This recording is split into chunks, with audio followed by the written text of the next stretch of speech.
அப்போ கள நிலவரமும் வந்து அவருக்கு சாதகமாக இல்லை ஆலூர் சாலவாஸ் அவர்களுக்கு. ஸோ அப்போ இது எல்லாம் வச்சுக்கிது அவர் வந்து நாங்கள் இல்லைன்னு சொன்னாரோ இந்த மாதிரி தெரியல. ஆனால் அது வந்து அண்ணன் திருமாவளவன் அவர்கள்ட்ட சொல்லியிருக்கணும்.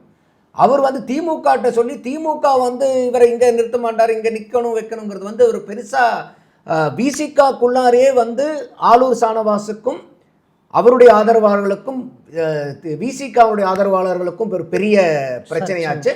அதே மாதிரி விசிகாவுக்கும் திமுகவுக்கும் ஒரு பெரிய விரிசலை உண்டு பண்ண தொகுதி வந்து இந்த தொகுதி.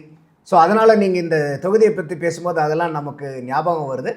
ஸோ இந்த தடவை வந்து அதிமுக சார்பாக வந்து பார்த்திங்கன்னா தங்க கதிரவன் போன தடவை நின்ன அவரே தான் வந்து இந்த தடவை நிற்கிறாரு.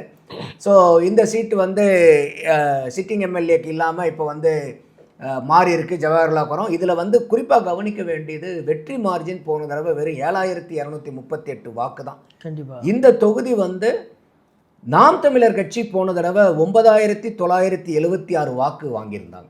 கண்டிப்பாக அப்போ இந்த நாம் தமிழர் கட்சி வந்து இந்த நாகப்பட்டினம் மாவட்டத்தில் வந்து 3 தொகுதிகளில் ஒரு தொகுதியில் வந்து வெற்றி வாய்ப்பை வந்து திமுக கூட்டணி வசம் பிரித்து கொடுத்ததில் அவங்களுடைய பங்காற்றல் இருக்குது. அதாவது அவங்க வாங்கின வாக்கு.